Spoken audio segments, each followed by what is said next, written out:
নবী করিম সাল্লাল্লাহু আলাইহি সাল্লাম সব সময় আমাদেরকে উৎসাহ দিয়েছেন, অনুপ্রেরণা দিয়েছেন, লা হাওলা ওয়ালা কুওয়াতা ইল্লা বিল্লাহ। এটা হলো সারেন্ডার করা, আল্লাহর কাছে সারেন্ডার করা, আত্মসমর্পণ করা।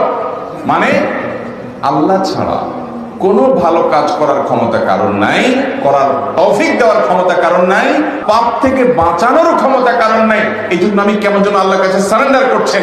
কোন অবস্থা, কোন সামর্থ্য, এগুলো কারোর কাছে নাই, আল্লাহর কাছে আছে।